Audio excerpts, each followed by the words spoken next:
Hi, I'm Kumi. I've worked as a teacher in Sri Lanka, but however, this is my first practicum in an Australian school with primary grade students. So at this point, I'm feeling quite nervous about it. But in a way, I'm looking forward to the practicum. Um, One of the goals that I would like to achieve during my practicum is to learn different teaching approaches adopted by my mentor teacher in delivering the curriculum. I also intend to observe the different learning dispositions of the children in my class. As for this assessment, I have selected from F to 10 Australian curriculum. I will be focusing on mathematics. As you can see, it takes me to another page where I've given it as a screenshot here. So it would be the year level that I would be concerned about. So the relevant year level that I've chosen here is year 1. Then I have selected, by clicking on strand, I have selected measurement and geometry. The substrand that I'm interested in is shape. So the substrand is as follows: recognize and classify familiar two-dimensional shapes and three-dimensional objects using obvious features. So as it's given here, the content descriptor code is ACMMG022, and just adjoining that you have an icon called Scootle. So that's the most important one for me to click. So if I click on that, it will take me to another page where it will give not only the relevant resources for the content descriptor but also the elaboration.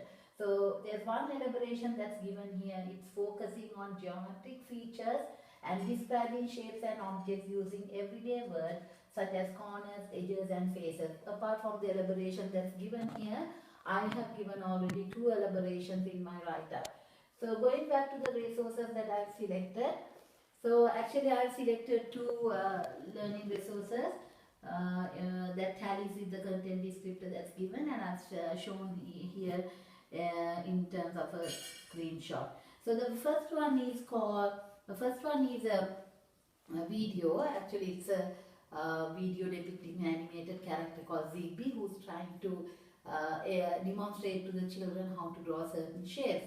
As Backthrough 2004 points out, providing interactive computer-based learning environments can make education much more engaging for the student.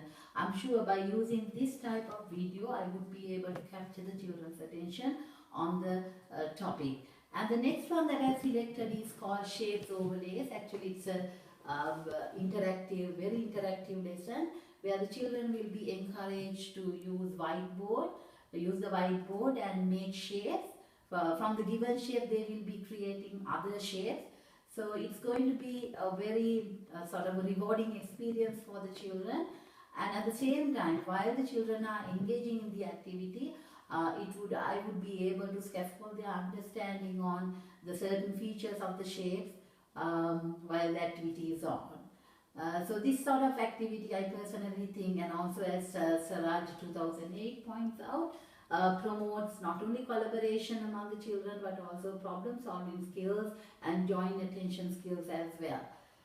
So going back to the achievement standard, as it is explained here, it says students describe two-dimensional shapes and three-dimensional objects. So this clearly, my content descriptor clearly corresponds with the achievement standard that is given.